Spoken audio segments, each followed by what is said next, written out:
नमस्कार, बहुत स्वागत है आपका। आप देख रहे हैं प्रहार, आपके साथ मैं हूं सलोनी श्रीवास्तव। मेरा और प्रहार में सबसे पहले बात करेंगे सनातन की हुंकार की। हिंदुओं को एकजुट करके हिंदू राष्ट्र की हुंकार भरने वाले बाबा बागेश्वर ने अब खुद सनातन की ध्वजा अपने हाथ में थामकर हिंदुओं को जगाने का प्रण कर लिया है। बाबा बागेश्वर ने ऐलान किया है कि अगले 9 दिनों तक वो खुद 160 किलोमीटर पैदल चलेंगे और हिंदुओं में एकता की अलख जगाएंगे। बाबा बागेश्वर का प्रण है कि जब तक हिंदू जाग नहीं जाता, जात पात के बंधनों से उबर नहीं जाता, तब तक वो न थकेंगे और न हार मानेंगे और असंख्य सनातनियों को एकजुट करने के लिए लड़ते रहेंगे। हिंदू एकता यात्रा का पूरा रोड मैप आज आपको देने वाले हैं प्रहार में। दूसरी खबर वृंदावन से है, जहां दिल्ली के बाद धर्म संसद बुलाई गई है। दिल्ली में 5 दिन पहले ही आपको याद होगा धर्म संसद का आयोजन किया गया था, जिसमें देश के हजारों सनातनियों ने भाग लिया। और आज इसी कड़ी में एक बार फिर वृंदावन में धर्म संसद का आयोजन किया गया। धर्म संसद में तमाम शंकराचार्यों के अलावा देश के कोने कोने से साधु संत भी पहुंचे। सनातनियों की हुंकार की धमक देश के कोने कोने में अब सुनाई दे रही है। वृंदावन में बुलाई गई इस धर्म संसद में किन किन मुद्दों पर चर्चा हुई, ये विस्तार से आपको बताने वाले हैं। और आखिर में बात करेंगे मंदिर मस्जिद विवाद की। तो संभल में मस्जिद है या मंदिर, शाही जामा मस्जिद या फिर श्री हरिहर मंदिर, ये वो सवाल है जिसका जवाब लेने के लिए हिंदू पक्ष ने कोर्ट का दरवाजा खटखटाया है। दावा है कि मस्जिद में कई ऐसे प्रमाण हैं जो बताते हैं कि ये शाही जामा मस्जिद नहीं बल्कि हरिहर मंदिर है।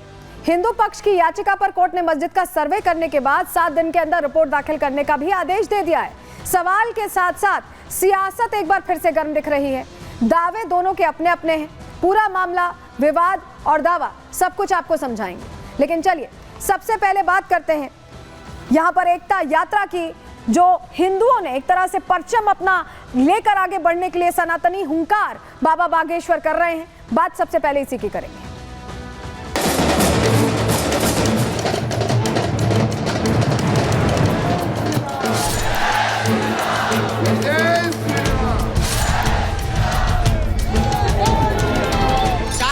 और भेदभाव को मिटाना है, यही संकल्प लेकर के हम 160 किलोमीटर के चल पड़े।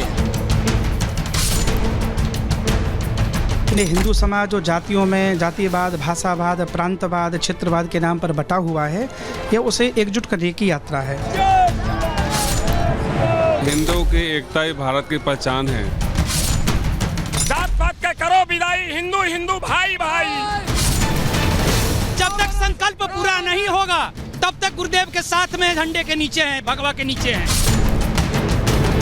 लगा के आग दौलत में हमने शौक पाले हैं, कोई पूछे तो कह देना हिंदू बागेश्वर वाले हैं। बाबा बागेश्वर निकल चुके हैं हिंदुओं को एक करने की मुहिम के लिए और 9 दिन की ये पदयात्रा उनकी आज से शुरू हो चुकी है। ये मुहिम हिंदुओं को जोड़ने की है, उन्हें एक करने की है, जात पात से ऊपर उठकर परंपराओं को साथ लेते हुए आगे बढ़ने की है। और इस यात्रा के जरिए बाबा बागेश्वर एक तरह से कट्टरपंथियों को सीधे सीधे संदेश भी दे रहे हैं। जो कट्टरपंथी कहते हैं कि जब वो सड़कों पर उतरेंगे तो हिसाब कर लेंगे, वो कट्टरपंथी इस यात्रा को जरूर देखें, क्योंकि सनातनी करोड़ों की संख्या में यहाँ जुड़ने वाले हैं और एकता का संदेश सीधे सीधे देने वाले हैं जो दूर तक सुनाई देगा। और कोशिश यही है बाबा बागेश्वर की। चलिए सबसे पहले आपको दिखाते हैं वो तस्वीर जो बताने के लिए जरूरी है कि कैसे हिंदू एक हो रहे हैं और ये मुहिम कैसे छेड़ी है बाबा बागेश्वर ने। ये तस्वीर देखिए, यहाँ आपको लोगों की भीड़, लोगों का हुजूम दिखाई दे रहा है। धीरेन्द्र कृष्ण शास्त्री बाबा बागेश्वर ने ये यात्रा निकाली है और लाखों सनातनी कैसे सड़कों पर उतरे हैं, ये तस्वीर आपको जरूर देखनी चाहिए।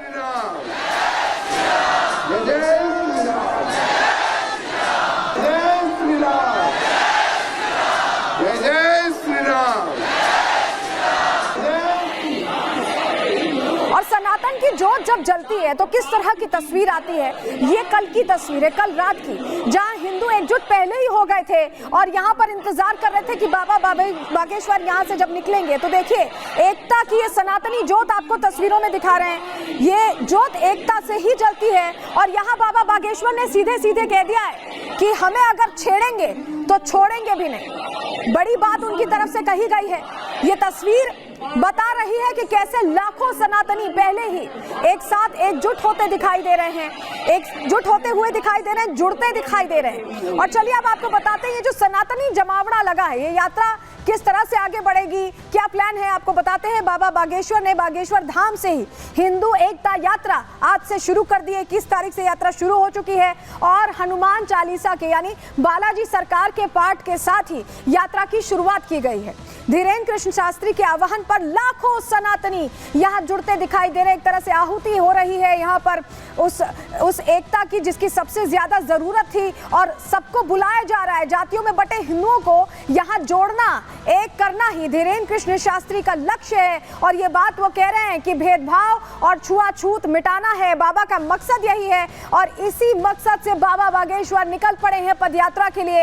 एकता यात्रा से संत समाज के लोग जुड़ते दिखाई दे रहे हैं। अभी हमने आपको दिखाया तस्वीर कैसे सनातनी ज्योत यहाँ रात में जलती दिखाई दी थी, यानी शुरुआत पहले ही हो गई थी और आज से ये यात्रा निकल चुकी है। लेकिन यात्रा का रूट कहां से रहने वाला है, अब आपको ये बताते हैं कि यात्रा का रूट कहां से रहने वाला है, क्योंकि 160 किलोमीटर का ये जो पूरा रास्ता है ये तय किया जाएगा और जहां जहां से ये यात्रा गुजरेगी लोग जुड़ते जाएंगे, सनातनी जुड़ते जाएंगे। चलिए जानकारी आपको दे देते हैं कि यात्रा का रूट क्या रहने वाला है। देखिए शुरुआत कैसे हो रही है, ये शुरुआत हो रही है यहाँ बागेश्वर धाम से हनुमान चालीसा के पाठ के साथ और ये यात्रा जाने वाली है ओरछा तक पहुंचेगी। 160 किलोमीटर का ये जो दायरा है ये तय करेंगे बाबा बागेश्वर और उनके साथ संत समाज के बहुत सारे लोग तो जुड़े ही हैं, कुछ हस्तियां भी जुड़ेंगी। कौन कौन सी वो हस्तियां हैं ये भी हम आपको बताएंगे। लेकिन मंत्र एकता का देने के लिए अब निकल पड़े हैं बाबा बागेश्वर